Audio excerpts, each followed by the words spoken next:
The soft, rhythmic hum of jet engines filled the tarmac as Colonel James Carter stepped out of the military vehicle. His posture erect, his expression solemn, dressed in his perfectly pressed dress blues, medals glinting under the sun, Carter carried himself with the poise of a man who had seen war but refused to let it harden his soul. In his arms, the folded American flag was cradled like a sacred relic, a symbol of sacrifice, honor, and an unspoken bond between him and the soldier he was escorting home. Private First Class Samuel Williams, just 22 years old, a brave young man who had taken the fatal bullet meant for a teammate during a perilous mission overseas. Carter had seen countless soldiers like Samuel, their youth and promise extinguished too soon. But this one felt personal. Samuel reminded Carter of his own son, a bright, determined soul who dreamed of making a difference. As Carter approached the airport, his focus remained on his mission. This wasn't just a duty. It was a promise to Samuel's family, to his grieving parents who had entrusted him to ensure their son came home with the dignity he deserved. Carter had never failed a mission before, and he didn't intend to start now. The airport lobby was bustling with its usual chaos, impatient travelers rushing to gates, announcements echoing from speakers, and the hum of mundane conversations.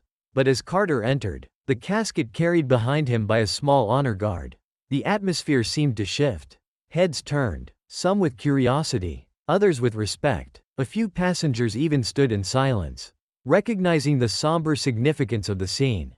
But not everyone shared that sentiment. The trouble began almost immediately when Carter approached the airline's check-in counter. Behind it stood David Haynes, a supervisor with a sour expression that matched his curt demeanor. Haynes was a man who thrived on petty authority, and the sight of Carter, a tall, imposing black man in full military regalia, seemed to irk him in ways that went beyond the professional. "What can I do for you?"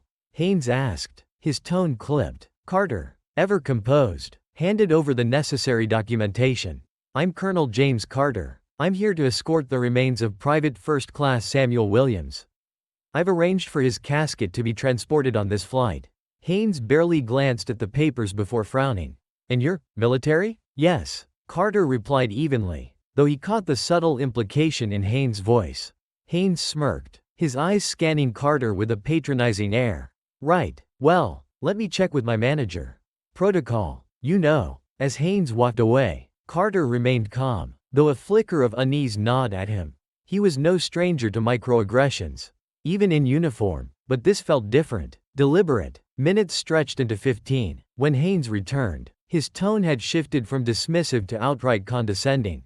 "I'm afraid there's been an issue. This flight doesn't have the proper accommodations for this kind of situation." Carter's brow furrowed. "I made these arrangements weeks ago. Everything was cleared with your airline. Must have been a misunderstanding," Haynes said with a shrug, his indifference grating. "But we can't allow the casket to board today. And as for you, well, I'm going to need further verification of your rank before I let you on the plane." A small crowd had gathered by now. Sensing the tension, Carter could feel the weight of their eyes on him. He inhaled deeply, suppressing the anger threatening to bubble up. "You have my identification. My military credentials are in order. What exactly is the issue here?" Haynes leaned in, lowering his voice but not his disdain. "Look, I don't know what kind of scam you're trying to pull, but I've seen people like you before. Flashy uniform, big talk, doesn't mean you're the real deal." The words hit like a slap. Carter's jaw tightened. "People like me?" Haynes smirked, leaning back with a shrug. "You know what I mean." The murmurs from the crowd grew louder. A young woman near the back pulled out her phone, recording the interaction. Another passenger, an older man in a business suit, stepped forward. "This is ridiculous," he said. "The man is clearly who he says he is. Let him board." But Haynes waved the man off with a dismissive gesture. "Sir, this is none of your concern." Carter felt the heat rise in his chest, but he refused to lose control. Years of military discipline had taught him to master his emotions, even in the face of blatant disrespect. "I'm not leaving this airport without that casket on the plane," he said, his voice firm but measured. Haynes crossed his arms, his smirk widening. "Then I guess you're not leaving at all." The crowd's outrage grew louder, but Carter's calm only seemed to infuriate Haynes further. Another airline employee approached, whispering something in Haynes' ear. For a moment, Haynes' smug expression faltered, but he quickly recovered. You're creating a disturbance, Haynes declared. If you don't leave voluntarily, I'll have security escort you out. The tension reached a boiling point. 2 uniformed security guards appeared, flanking Carter. One of them looked apologetic, clearly uncomfortable with the situation. Sir, we're just doing our job, he said quietly. Carter stood his ground. So my job is to ensure that soldier is honored, not humiliated. The confrontation reached its climax as the guards reluctantly began escorting Carter away. The crowd erupted in protest, and the woman recording shouted, "This is unacceptable, he's a hero." But Carter didn't resist. He walked out of the terminal with his head held high, the American flag still cradled in his arms. Behind him, the casket remained, alone and unacknowledged. Later that evening, Carter sat in a dimly lit motel room, staring at the flag on the bed before him. His phone buzzed incessantly, messages from friends, colleagues, and strangers who had seen the viral footage. Anger simmered beneath the surface, but it was the grief that cut deeper. Not just for Samuel, but for every indignity he'd endured silently in his years of service. This time, he resolved, silence would not be an option. With steady hands, Carter picked up his phone and made the first of many calls, to a friend in the Pentagon, to a journalist he trusted, and to a lawyer known for taking on cases that shook the system to its core. The battle had only begun. The journey began long before Colonel James Carter arrived at the airport. As he stepped out of the car that morning, the air felt heavy, not just with the weight of the flag he carried, but with the burden of the mission itself. The casket that followed, draped in red, white, and blue, held not only the body of a fallen soldier but the echoes of promises Carter had made to his men and to himself. To always bring them home. To never let their sacrifices be forgotten. Private First Class Samuel Williams wasn't the first soldier Carter had escorted home. But something about this mission felt different. Maybe it was the letters he'd read from Samuel's mother, a woman who had poured her heartbreak into the carefully written words she'd sent him after learning her son's body would return under Carter's watch. Or perhaps it was the eerie resemblance Samuel bore to Carter's own son, Darren, whose photograph sat framed on his desk back home. Bring him back safe, Darren had said before Carter left. The irony in his words not lost on either of them. Carter adjusted his uniform, ensuring every medal and ribbon sat perfectly. To the outside world, he was an image of composure and strength, a decorated officer who had faced combat, adversity, and prejudice without faltering. But beneath that exterior, he carried the quiet scars of a lifetime spent proving his worth in a world that too often underestimated men who looked like him. As the military vehicle pulled up to the airport, Carter took a deep breath. He was ready for anything, or so he thought. Inside the terminal, the chaos of civilian life surrounded him. Families hurried to gates, businesspeople balanced laptops and coffee cups, and travelers checked their phones, oblivious to the solemn procession moving through the building. The casket, carried by a small team of honor guards, drew some attention. A hush followed in its wake, the way it always did when people encountered the tangible cost of freedom. A few travelers stopped to salute. Others placed hands over their hearts. Carter acknowledged none of it, his focus unbroken as he approached the airline's check-in counter. David Haynes was there, the first obstacle in what would soon become an uphill battle. Haynes was a middle-aged man with the air of someone who relished small moments of power. As Carter stepped forward, presenting his documents, Haynes didn't even look up from his computer. Name? Haynes muttered. Colonel James Carter, he replied, voice steady. I'm escorting the remains of Private First Class Samuel Williams. Haynes finally looked up, his eyes scanning Carter with a mixture of skepticism and disdain. It wasn't overt, not at first. But Carter had seen that look before. Too many times to count. It was the look of a man searching for an excuse to diminish him. Haynes said, drawing the words out slowly. And you're military? Carter didn't flinch. That's correct. Haynes tapped his keyboard lazily. Well, let me see if I can find your reservation or whatever. As Carter waited, he could feel the weight of his medals. To most, they were symbols of honor. To people like Haynes, they were an invitation to question his legitimacy. When Haynes finally spoke again, it was with the tone of someone barely hiding their irritation. Looks like there's been a mix-up. We don't have any record of this arrangement. I'll need to get approval before I can let this casket on board. Carter remained composed. The arrangements were made weeks ago. Everything was cleared with your airline and confirmed in writing. Check again. Haynes smirked. Well, you see, sir, he said, the last word dripping with sarcasm. Things don't always go as planned. You can wait here while I contact my manager. 30 minutes passed, then 45. Passengers flowed through the terminal, rushing to catch their flights. Carter stood firm, his patience wearing thin but his expression unreadable. When Haynes returned, it was clear he had no intention of resolving the issue. Yeah, so here's the deal, he said, leaning casually against the counter. We don't have the proper accommodations for this kind of cargo. And as for you, Colonel, we're going to need some additional verification before we can allow you to board. Carter narrowed his eyes. I've already provided my credentials. Sure, but anyone can put on a uniform and flash some fake ID. Haynes said, his smirk widening. You wouldn't believe the kind of scams we see around here. For a moment, the world seemed to stand still. The murmurs of the crowd faded, replaced by the rush of blood in Carter's ears. He had endured many slights in his lifetime, but this one cut deeper. Not because it was new but because it was so achingly familiar. Let me make something clear, Carter said, his voice low but unyielding. I am here on a mission of honor. That casket represents a young man who gave his life for this country. You will show him the respect he deserves. Haynes crossed his arms. Unbothered. Respect is earned, Colonel. The words hung in the air, heavy with implication. A young woman nearby had been filming the exchange on her phone, her eyes wide with disbelief.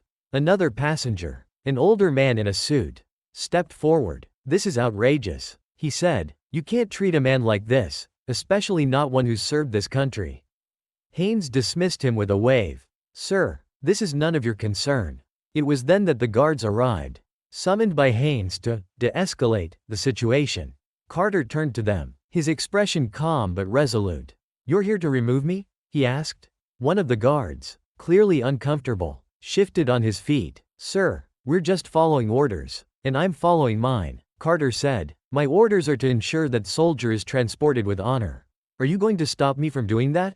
For a moment, the guard hesitated, glancing at Haynes, then back at Carter. The tension in the air was palpable.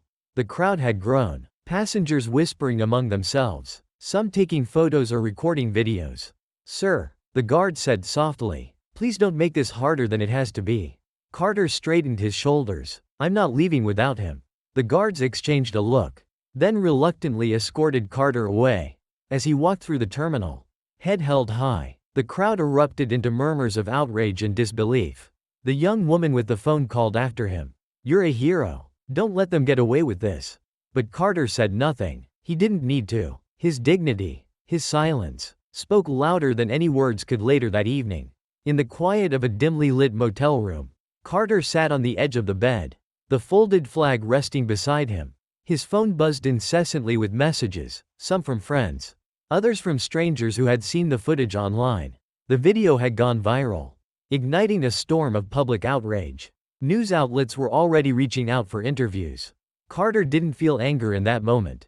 What he felt was a deep, bone-weary sadness. For Samuel, for the countless others like him who had fought for a country that still failed to see them as equals. But sadness wouldn't win, not this time. With deliberate movements, Carter picked up his phone and began to make calls to the Pentagon, to his lawyer, to the people who could turn this moment of humiliation into a reckoning. This wasn't the end. It was the beginning. The hotel room was dimly lit, a small lamp casting long shadows against the walls. Colonel James Carter sat at the edge of the bed, his uniform jacket folded neatly beside him, the American flag resting on top. His phone buzzed incessantly, the screen lighting up with calls, texts, and notifications from every corner of his life. The video of his public humiliation had gone viral, sparking outrage across social media. The first call Carter made was to General Marcus Daniels, a longtime mentor and one of the most influential voices in the Pentagon. Daniels was a no-nonsense leader, a man who commanded respect wherever he went. This is unacceptable, Daniels growled after Carter relayed the story. A man of your rank, treated like this? It's an insult to every soldier who's ever worn the uniform. Leave this with me, we're not letting it slide. But Carter wasn't about to leave it in anyone else's hands entirely. After hanging up with Daniels, he called attorney Rebecca Lyle, a renowned civil rights lawyer. Rebecca had built her career taking on cases that exposed institutional prejudice. And she approached each battle with unyielding determination. "They didn't just disrespect you, Colonel," Rebecca said after hearing the details. "They disrespected the military. And they disrespected that young man whose sacrifice they ignored. We're going to make this right." As the days passed, the public firestorm grew. News outlets replayed the video of Carter's confrontation with David Haynes, dissecting every frame. Commentators debated the implications, with some emphasizing the systemic racism exposed by the incident and others questioning the airline's policies, or lack thereof, regarding military personnel. Meanwhile, Rebecca began her legal offensive. She filed formal complaints against the airline, citing racial discrimination, emotional distress, and a failure to honor the military's sacrifice. She also demanded a full investigation into the airline's treatment of veterans and people of color. The airline, blindsided by the backlash, scrambled to respond. Their initial statement, a generic apology for any inconvenience caused, only poured fuel on the fire. Critics lambasted their refusal to acknowledge the racial undertones of the incident or the profound disrespect shown to a fallen soldier.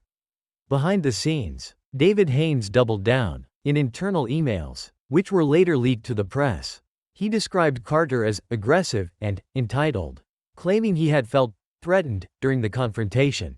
These claims quickly unraveled when other passengers came forward to contradict them, sharing their own accounts of Haynes' condescending and dismissive behavior as Rebecca and her team dug deeper. They began to uncover a troubling pattern. David Haynes wasn't just an overzealous supervisor, he was a man with a documented history of discriminatory actions. Former employees came forward, describing a toxic work environment under Haynes' leadership. Black employees, in particular, reported being passed over for promotions, reprimanded for minor infractions, and subjected to veiled insults. Passengers, too, began sharing their experiences. A retired Air Force sergeant recounted a similar incident with Haynes years earlier, when he was denied boarding after presenting his military ID. Another woman described being humiliated by Haynes when she requested wheelchair assistance for her elderly father. The public outcry reached a fever pitch. Protests erupted outside the airline's headquarters, with demonstrators holding signs that read, "Respect our veterans," and "No room for racism in the skies." Social media flooded with calls to boycott the airline, and hashtags like #HonorOurHeroes and #Justice for Carter trended for days. The pressure forced the airline's CEO, Charles Bennett, to issue a formal statement. Standing at a podium before a room full of reporters, Bennett tried to strike a conciliatory tone. "We deeply regret the events that took place," he began. "Our company has always been committed to diversity, inclusion, and the utmost respect for our military.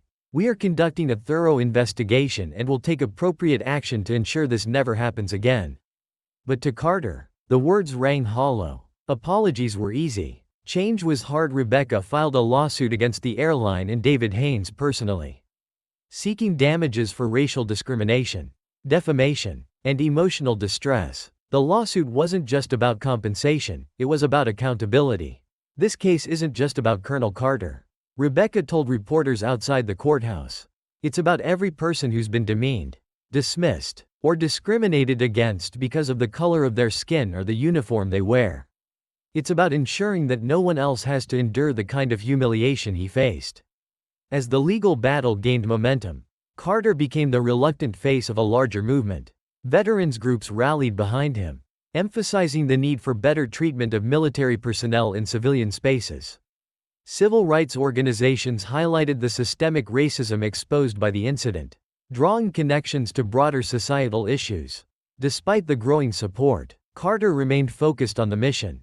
"This was never about me," he told a reporter during a rare interview. "This is about Private First Class Samuel Williams. He gave everything for this country, and all I did was try to honor him. If my story can spark change, then maybe his sacrifice wasn't in vain." The airline's legal team fought back aggressively, attempting to discredit Carter and frame the incident as a misunderstanding. They argued that Haynes had acted out of caution, not malice, and that Carter had escalated the situation by refusing to comply with airline policies. Rebecca, however, was relentless. In court, she presented a damning timeline of events, supported by eyewitness testimony and video evidence. She played the footage of the confrontation, pausing at key moments to highlight Haynes' smirks and dismissive tone. "You can see it in his face," Rebecca told the jury. "That's not caution, that's contempt." But the most powerful moment came when Carter took the stand. Speaking with quiet dignity, he recounted the events of that day, his voice steady but laced with emotion. "I wasn't asking for special treatment," he said. "I was asking for respect, not for myself, but for the young man whose body I was escorting. Samuel Williams was a hero. He deserved to be treated as one." The courtroom was silent as Carter continued, his words resonating with everyone present. Even the airline's lawyers avoided eye contact, their arguments crumbling under the weight of his testimony. As the trial drew to a close, public support for Carter reached a crescendo. News outlets hailed him as a symbol of resilience and integrity, while opinion pieces called for sweeping reforms in how airlines handle military personnel and address racial discrimination. The jury's verdict, when it came, was unanimous. The airline and David Haynes were found guilty on all counts. The court awarded Carter significant damages, but more importantly, the case set a legal precedent that would ripple across the industry. In a press conference after the trial, Carter stood alongside Rebecca, his expression a mixture of relief and resolve. "This was never about the money," he said. "This was about justice. And justice was served, not just for me, but for every soldier, every veteran, and every person who's ever been told they don't belong." That night, Carter returned to his motel room, the same one where he had first resolved to fight back. The flag still rested on the bed, a reminder of the promise he'd made. He picked it up, holding it close as he whispered a silent prayer. "This was for you, Samuel," he said softly. "We're bringing you home, the right way." The road ahead wasn't over. But for the first time since that fateful day at the airport, Carter felt a glimmer of hope after Carter's phone calls. The ripples began. The Pentagon sent an official inquiry to the airline, demanding an explanation for the treatment of an active-duty colonel escorting a fallen soldier. Military officials, outraged, began voicing their concerns internally and externally. Veterans organizations circulated petitions calling for a full investigation, amassing tens of thousands of signatures in mere hours. But the emotional weight of the situation struck Carter the hardest when he spoke with Samuel's parents. Mrs. Williams, her voice trembling with grief and indignation, called to check on the status of her son's return. "Colonel Carter," she began, struggling to maintain her composure, "we trust you. We know you're doing everything you can. But my son deserves better. He gave his life for this country. He shouldn't have to wait in some airport while people argue over rules." Carter closed his eyes, gripping the phone tightly. "I promise you, Mrs. Williams, Samuel will come home with the honor he deserves. I won't let anyone diminish his sacrifice." The conversation reignited his determination. This wasn't just about his personal humiliation. It was about restoring the dignity stolen from Samuel Williams and countless others like him. Carter reached out to every contact he had, fellow officers, lawmakers, activists, and began to build a coalition of support. The airline's attempts to control the narrative failed spectacularly. Journalists dug into the story, uncovering a wealth of troubling details. A former employee leaked internal memos showing that the airline had long struggled with allegations of racial bias, particularly in its hiring and promotion practices. Anonymous whistleblowers described an entrenched culture of discrimination, with supervisors like David Haynes frequently engaging in behavior that marginalized employees and customers of color.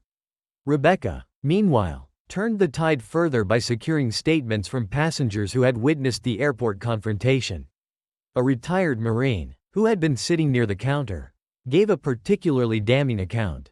"I've seen men like that supervisor before," the Marine said during a televised interview. "Men who think the uniform doesn't mean anything if it's worn by the wrong person." Colonel Carter didn't raise his voice. He didn't get angry. He stood his ground with dignity. And they treated him like a criminal for it.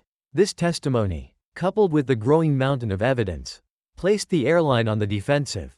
Their legal team scrambled to mitigate the damage, issuing a revised statement that apologized directly to Carter and the Williams family. But the public wasn't satisfied. Protests outside the airline's offices grew larger, with activists demanding not just accountability for Haynes but sweeping reforms across the entire industry. Rebecca's investigation into David Haynes revealed even more troubling details. Digging into his employment history, her team discovered a pattern of behavior that stretched back years. Complaints from employees and customers described Haynes as a bully who used his position to intimidate and demean. His treatment of Carter was not an isolated incident, it was part of a larger pattern. One particularly chilling account came from a former employee, a young black woman who had worked under Haynes for 2 years. In a tearful interview with Rebecca, she described how Haynes had systematically undermined her confidence, accusing her of being unprofessional whenever she voiced an opinion. "I quit that job because I couldn't take it anymore," she said, "but seeing what he did to Colonel Carter, it made me realize it wasn't just me.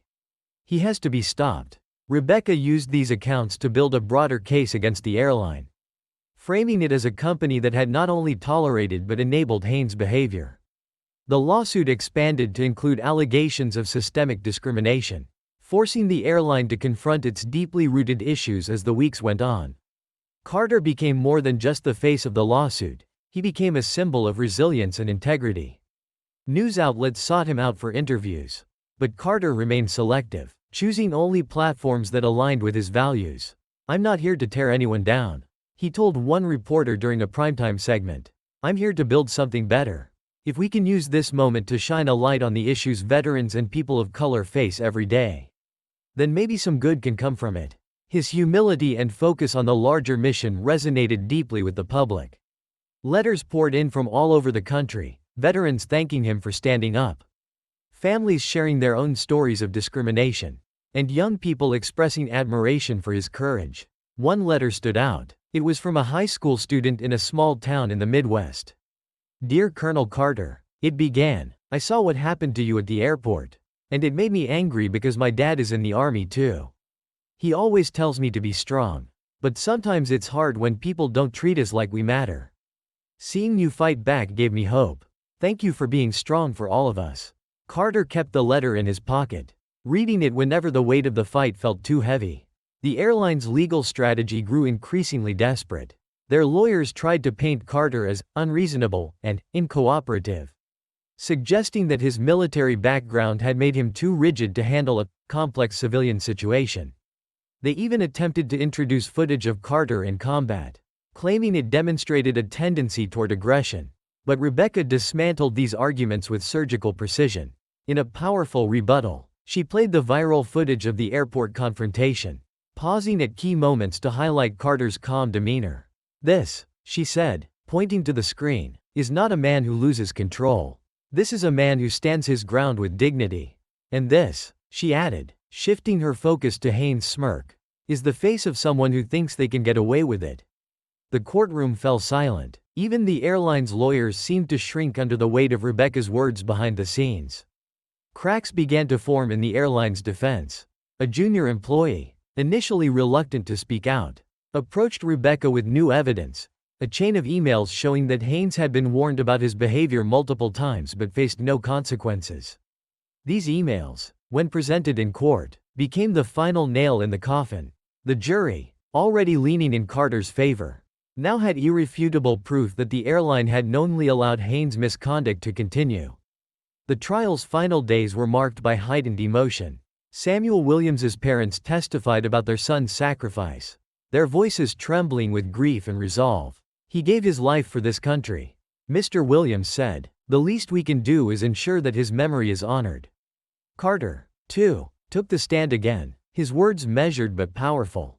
"This fight was never about me," he said. "It was about Samuel. It was about every soldier, every veteran, and every person who has ever been told they're less than because of who they are. We deserve better." As Carter left the courthouse that evening, the air felt different, lighter. Almost, he looked up at the sky, the setting sun casting a warm glow over the city. For the first time in weeks, he allowed himself a moment of peace. He thought of Samuel, of the promise he'd made to bring him home with honor. And he thought of the countless others whose stories might never make headlines but who deserved justice just the same. This wasn't the end of the fight, but it was a step forward. And for Carter, that was enough to keep going. Carter sat in silence as Rebecca Lyle outlined the plan over the phone. Her voice was calm but razor sharp. "Colonel, this isn't just about you anymore," she said. "This is about the system. The world saw what happened to you. But we need to show them that this kind of injustice is bigger than one incident." Rebecca's words lit a fire in Carter. For years, he had quietly endured countless slights, microaggressions, and outright disrespect, always choosing to rise above it. But this time, rising above it wasn't enough. This wasn't just about him, it was about Samuel. About every soldier who had been dishonored. Every person who had been dismissed and devalued. Rebecca's first move was filing an immediate legal demand that the airline release all internal documentation related to the incident. Meanwhile, Carter reached out to his network of military connections. Within hours, letters of support began pouring in from high-ranking officers, veteran advocacy groups, and even members of Congress. But the most emotional support came from Samuel Williams's parents. They called Carter again, this time with more than grief in their voices. There was a quiet anger, a determination that matched his own. "We want to help, Colonel," Mrs. Williams said. "This isn't just about Samuel anymore. It's about what's right." Their words stayed with Carter as he prepared for the battle ahead. This was no longer just his fight. It was theirs, too. The investigation unfolded like peeling back the layers of a rotting onion. Every step revealed something more disturbing. Rebecca's legal team, bolstered by military and civilian supporters, subpoenaed records from the airline, uncovering years of complaints filed against David Haynes. The complaints painted a grim picture of a man who wielded his authority like a weapon, targeting those he perceived as beneath him. Among the documents was an email exchange that shocked even Rebecca. In one message, Haynes dismissed a junior employee's concerns about his treatment of passengers, writing, "They need to learn their place. If they don't like it, they can fly somewhere else." The email was a turning point. Rebecca knew it wasn't just damning evidence, it was a window into the culture that had allowed Haynes to thrive. She filed an amended lawsuit, expanding the scope to include systemic discrimination within the airline. Meanwhile, Carter's story continued to resonate. A grassroots movement took shape, with supporters organizing protests at airports across the country. Veterans showed up in full uniform, holding signs that read, "Honor our heroes," and "Justice for Colonel Carter." Families of fallen soldiers added their voices, sharing stories of similar disrespect and demanding better treatment for those who had given everything for their country as public pressure grew. The airline's executives scrambled to contain the fallout. They issued a public statement, attempting to distance themselves from Haynes. "We do not condone the actions of one individual." The statement read, "Our company is committed to respect, diversity, and inclusion." But the statement only made things worse. To many, it felt like a deflection, an attempt to frame Haynes as a lone bad actor rather than addressing the systemic issues at play. Social media erupted with criticism, and hashtags like #NoMoreExcuses and #Justice for Carter continued to trend. Behind the scenes, Haynes was panicking. Colleagues reported that he had become increasingly erratic, snapping at employees and muttering about being set up. When Rebecca's team requested a deposition, Haynes initially refused, claiming he was the victim of a smear campaign. But under legal pressure, he eventually agreed to testify. The deposition was a disaster for the airline. Under questioning from Rebecca, Haynes' composure cracked. He alternated between self-pity and defiance, at one point blaming Carter for the incident. He was confrontational. Haynes insisted, "He didn't follow protocol. I was just doing my job." Rebecca didn't flinch. "And when you told Colonel Carter that people like him need to earn respect, was that part of your job, too?" she asked, her voice icy. Haynes hesitated, his face reddening. The silence that followed was deafening. While the legal battle played out, the court of public opinion waged its own war. News outlets ran in-depth pieces on the broader issues raised by Carter's case. Some focused on the mistreatment of veterans, highlighting the lack of consistent policies across airlines for handling military personnel and their families. Others delved into the racial dynamics, exploring how Carter's experience reflected a larger pattern of bias in corporate America. One particularly powerful segment featured interviews with other veterans who had faced similar discrimination. A retired black sergeant described being denied entry to an airline lounge despite presenting his military ID. A Latina widow recounted how an airline lost her husband's medals during transit, offering only a generic apology. These stories matter, the reporter concluded, and they demand action. Meanwhile, Carter struggled with the weight of his newfound visibility. Strangers approached him in public, thanking him for his service and expressing their support. Some offered words of encouragement, others shared their own stories of injustice, their voices heavy with pain. One night, as Carter sat alone in his motel room, he received a call from Darren, his son. "Dad," Darren said, his voice quiet but steady. "I'm proud of you. I know this isn't easy, but you're making a difference. For me, for Samuel, for everyone." Carter's throat tightened. He hadn't realized how much he needed to hear those words until that moment. The trial began on a stormy morning, the courthouse surrounded by a crowd of supporters. Inside, the atmosphere crackled with tension. The airline's legal team had pulled out all the stops, bringing in high-profile attorneys to argue their case. But Rebecca was unfazed. She had truth on her side, and she wielded it like a weapon. The prosecution opened with the viral footage of the airport confrontation, playing it on a massive screen for the jury. Gasps rippled through the courtroom as Haynes' dismissive words echoed through the speakers. "People like you need to earn respect." Rebecca turned to the jury, her expression somber. "This isn't just about words. It's about what those words represent. They represent a system that devalues people based on the color of their skin, their uniform, or their perceived worth." Colonel Carter didn't just stand up for himself that day. He stood up for all of us. Carter's testimony was the emotional centerpiece of the trial. Speaking with quiet dignity, he recounted the events of that day, his voice steady but charged with emotion. "I've spent my life serving this country," he said. "I've carried brothers off the battlefield. I've written letters to grieving families. I've saluted too many caskets. But what happened that day wasn't just an insult to me, it was an insult to every soldier who has ever served, to every family who has ever sacrificed. And I won't stand for it." As the trial progressed, the tide began to turn decisively in Carter's favor. Former employees testified about the airline's toxic culture, describing how complaints about discrimination were routinely ignored or dismissed. Passengers shared harrowing accounts of mistreatment, their voices trembling with emotion. Even some of Haynes' former colleagues turned against him. One manager admitted under oath that Haynes had been warned multiple times about his behavior but faced no real consequences. The company protected him, the manager said. They were more concerned about avoiding bad press than doing the right thing. The turning point came when Rebecca introduced the leaked emails. The jury's expressions hardened as they read Haynes' words, dripping with contempt. "They need to learn their place." One email read, "We're not here to cater to everyone's feelings." The courtroom fell silent as Rebecca delivered her closing argument. "This case is about more than one man's actions. It's about a culture that allowed those actions to go unchecked. It's about what we're willing to tolerate, and what we're not." When the verdict was announced, the room erupted. The jury found the airline and David Haynes guilty on all counts, awarding Carter a significant settlement. But for Carter, the victory wasn't about the money. It was about the message. Outside the courthouse, surrounded by supporters and reporters, Carter spoke with quiet resolve. "This wasn't just my fight," he said. "It was Samuel's fight. It was every veteran's fight. And it's a fight that isn't over yet." As the crowd cheered, Carter allowed himself a small smile.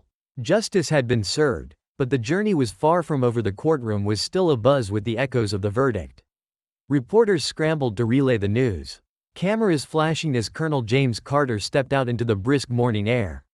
For Carter, it was a moment of quiet triumph. But it didn't feel like an end, more like a shift in the tide. The settlement was significant, both in monetary terms and in its broader implications. The jury had awarded Carter and Samuel Williams's family damages that went beyond compensation. They were a statement. But Carter had already decided. The money wouldn't sit in his bank account. It would be used to create something lasting.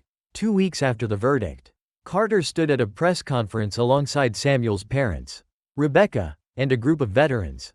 They announced the creation of the Williams-Carter Foundation for Veterans and Equality, dedicated to supporting families of fallen soldiers and fighting discrimination in corporate and public spaces. "This foundation is not about retribution," Carter said, his voice steady but emotional. "It's about redemption, for the companies, for the people, and for the systems that have failed us." And it's about ensuring that no one else has to fight this battle alone. Samuel's mother, clutching a photograph of her son, added, Samuel believed in this country. He believed in fairness and respect. And through this foundation, his legacy will live on. The verdict also triggered sweeping changes within the airline. Under immense public pressure, the company's board of directors ousted several high-ranking executives, including CEO Charles Bennett, whose tone-deaf responses had fueled the backlash. In his place, the board appointed a new leader, Elaine Torres, a former Navy officer known for her integrity and commitment to equity. Torres wasted no time implementing reforms. She announced the creation of a Veterans Advisory Council, tasked with ensuring that the airline honored and respected military personnel at every level. She also mandated mandatory anti-discrimination training for all employees and introduced stricter policies for handling complaints. This isn't about damage control, Torres said at her first press conference. This is about accountability. We failed Colonel Carter, we failed Private Williams, and we failed our employees. That stops now, but not everyone welcomed the changes. David Haynes, now disgraced and unemployed, gave a bitter interview to a minor news outlet, painting himself as a victim of cancel culture and accusing the airline of scapegoating him. Carter, when asked to comment, responded with characteristic grace. This was never about one man. This was about a culture that allowed disrespect to thrive. Changing that culture takes time, but it starts with accountability. The trial had set a precedent that reached far beyond the airline industry. Civil rights organizations seized on the verdict, using it to push for stronger anti-discrimination laws. Several major corporations, eager to avoid similar scandals, voluntarily reviewed their policies and practices, making tangible changes to how they handled employee training, customer interactions, and public accountability. For Carter, the most meaningful impact came from the letters he continued to receive. One in particular stayed with him. It was from a young woman whose brother, a Marine, had died in combat years earlier. Dear Colonel Carter, she wrote, I've always carried a sense of anger because I felt my brother's sacrifice was forgotten. What you did reminded me that there are still people who fight for honor, not just on the battlefield, but in everyday life. Thank you for giving us hope. Carter kept the letter in his desk, rereading it on difficult days. It was a reminder of why the fight had mattered, and why it wasn't over the day finally came to bring Private First Class Samuel Williams home. The airline, under its new leadership, had arranged a formal military transport for Samuel's remains. Carter stood on the tarmac as the plane touched down, watching as the casket, draped in the American flag, was carried out with full military honors. Samuel's family stood nearby, tears streaming down their faces. Carter approached them, his movements slow and deliberate. He placed a hand over his heart as the honor guard saluted. Thank you, Mrs. Williams whispered, her voice trembling. Thank you for keeping your promise. Carter nodded, his throat tight. It was the least I could do. The funeral was a somber but beautiful affair. Veterans from across the country attended, many of them inspired by Carter's fight. As taps played and the flag was folded, Carter knelt to present it to Samuel's mother. This flag is a symbol of his bravery, his sacrifice, and his legacy, Carter said, and it's also a reminder that his story has made a difference. In the months that followed, Carter's life changed dramatically. He became a sought-after speaker, invited to address schools, military bases, and corporate seminars. His speeches were powerful, weaving together his personal experiences with broader lessons about resilience, respect, and the importance of standing up for what is right. At one event, a young black cadet approached Carter, his eyes shining with admiration. Sir, I've always wanted to serve, but I was scared I wouldn't be accepted. After hearing your story, I know I can do it. Thank you. Moments like that gave Carter strength, but they also deepened his resolve. He knew the fight for equality and respect wasn't won in a courtroom or a boardroom. It was a fight that had to be waged every day. In every interaction one evening, as Carter sat in his study, a package arrived. Inside was a plaque, sent by the airline's new leadership.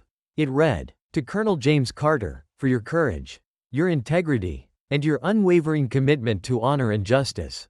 Your fight changed us all. Carter stared at the plaque for a long moment, his mind drifting back to the day it all began, the confrontation at the airport. The humiliation, the anger. He thought of the battles that had followed, the allies he had gained, and the lives that had been touched. He placed the plaque on his desk, next to the photograph of Samuel Williams in uniform. It felt fitting. Somehow, two symbols of a fight that had started with one man's indignity and ended with a movement for change. As Carter leaned back in his chair, a quiet sense of peace settled over him. The road ahead was long, but for the first time, he felt ready to walk it. The final chapter of the story unfolded years later. As the Williams Carter Foundation continued to grow, scholarships were awarded to children of fallen soldiers. Programs were created to support veterans transitioning to civilian life, and advocacy campaigns pushed for systemic reforms in industries far beyond airlines. Carter, now retired from public speaking, remained deeply involved behind the scenes. Every time he heard about a veteran finding support or a company implementing change, he felt a quiet pride. Samuel's sacrifice, and his own struggle, had planted seeds that would bear fruit for generations to come. One day, Carter received a letter from Elaine Torres, the new CEO of the airline. It read, "Colonel Carter, your courage set us on a new path. We've made mistakes, but because of you, we've learned from them. Thank you for holding us accountable, and for giving us the chance to be better." Carter smiled as he folded the letter. Redemption wasn't always easy, but it was always worth pursuing. The morning after the trial, Carter awoke to a flood of messages. News outlets had declared the verdict a landmark moment in the fight against discrimination. Headlines called him a modern hero, while op-eds debated the deeper implications of the case. But for Carter, the most poignant messages weren't from journalists or public figures, they were from everyday people.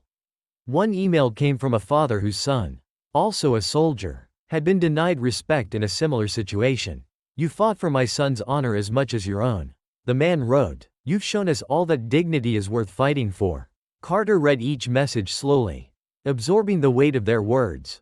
Every story, every thank you was a reminder that this wasn't just his victory, it belonged to countless others who had faced the same struggle, often without the power to fight back. Later that day, Rebecca called to discuss the next steps.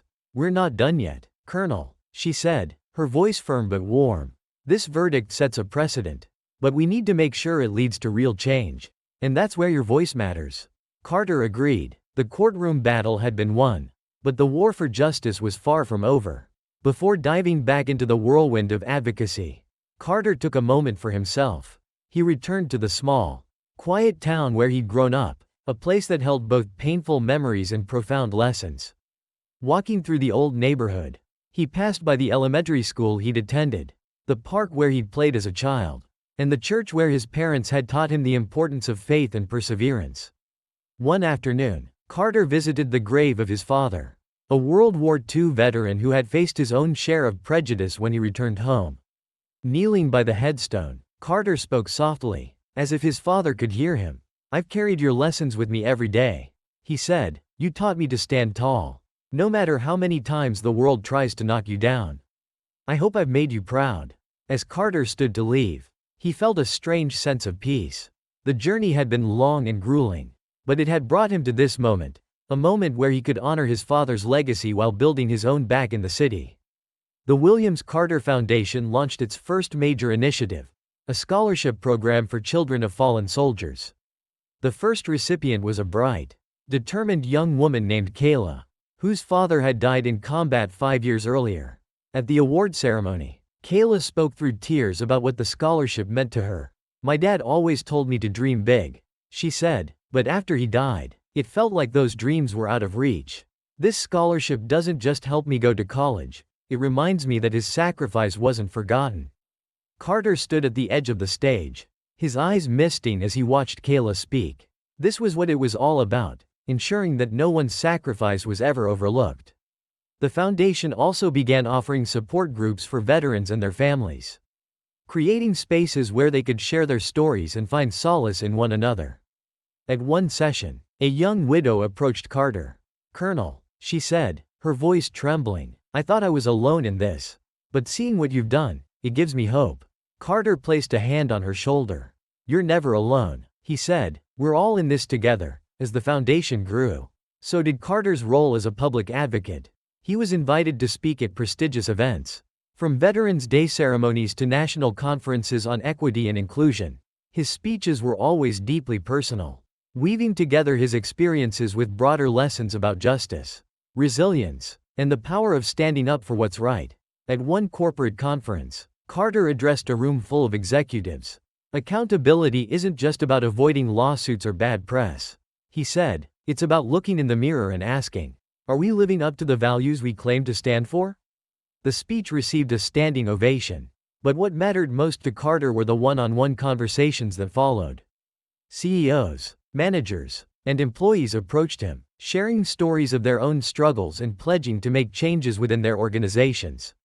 One particularly touching moment came at a military base, where Carter spoke to a group of cadets. After his speech, a young black cadet approached him with tears in his eyes. "Sir," the cadet said, his voice thick with emotion, "I've always felt like I had to work twice as hard just to prove I belong here. But seeing you, hearing your story, it makes me believe that I can make it." Carter shook the cadet's hand firmly. "You don't just belong here," he said, "you're exactly where you're meant to be. Never forget that." Despite his public success, Carter continued to grapple with the personal toll of his journey. Late one night, he sat alone in his study, looking at the folded flag that had once accompanied Samuel Williams's casket. The flag was a symbol of honor, but it was also a reminder of the sacrifices that had brought him to this moment. Darren, his son, entered the room quietly. "Dad," he said, "you've done so much for everyone else. Don't forget to take care of yourself." Carter smiled faintly. "Sometimes it's hard to know where the fight ends." Darren placed a hand on his father's shoulder. "Maybe it doesn't end, but that doesn't mean you have to carry it all alone."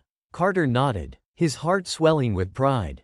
Darren had grown into a wise young man. And in that moment, Carter realized that his legacy wasn't just about the battles he'd fought, it was about the example he'd set for the next generation. Months later, the Williams family invited Carter to a private memorial ceremony for Samuel. The event was small and intimate, held in the family's backyard under the shade of an old oak tree. Carter spoke briefly, sharing memories of Samuel's courage and dedication. Samuel's life reminds us that true heroism isn't about glory, it's about service, Carter said, and while we mourn his loss, we also celebrate the legacy he's left behind. After the ceremony, Mrs. Williams approached Carter with tears in her eyes. "You've done so much for us," she said. "How can we ever thank you?" Carter shook his head. "You don't need to thank me," he said. "Samuel already did, in the way he lived his life." Years later, the Williams Carter Foundation had become a national force for change. Its programs had supported thousands of veterans and their families, while its advocacy campaigns had led to tangible reforms in industries far beyond airlines. Carter, now retired from public life, spent his days mentoring young leaders and working quietly behind the scenes. He took pride in the foundation's success, but what mattered most to him were the lives it had touched. One afternoon, he received a letter from Kayla, the foundation's first scholarship recipient. Now a college graduate, she had started her own nonprofit to support military families. "I wouldn't be where I am today without the foundation," she wrote. "You believed in me when I didn't believe in myself. Thank you for showing me what's possible." Carter read the letter with a deep sense of fulfillment. The fight had been long and grueling, but it had been worth every moment. Samuel's sacrifice, and the struggle that had followed, had paved the way for a brighter future. As Carter stood by his window, watching the sun set over the horizon, he felt a quiet peace. The journey wasn't over, but the seeds of change had been planted, and they would continue to grow long after he was gone. Months after the trial, Carter found himself in a reflective moment. The courtroom victory had sent a clear message, but justice wasn't about a single verdict, it was about creating lasting change. As he sat in his study, surrounded by letters of gratitude and mementos from his military career, Carter knew his work wasn't done. Rebecca visited him one afternoon, holding a binder filled with proposals for the Williams Carter Foundation. Her energy was contagious. "Colonel," she said, smiling, "we have a chance to do something transformative here. We're not just fighting for veterans or against discrimination. We're building a roadmap for what justice should look like." Carter nodded, inspired by her vision. The foundation's work was already making waves. But Rebecca was right. This was just the beginning. The foundation's impact grew rapidly. One of its flagship programs, Operation Honor, focused on providing legal assistance to veterans facing discrimination.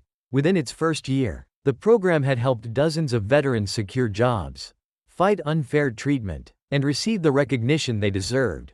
Carter personally attended the first Operation Honor Summit, where veterans and their families shared their stories. One man, a Vietnam War veteran, stood up during the Q&A session. "Colonel Carter," he began, his voice thick with emotion. "For decades, I felt invisible. People saw my uniform, but they didn't see me. What you've done, it's made me believe in justice again.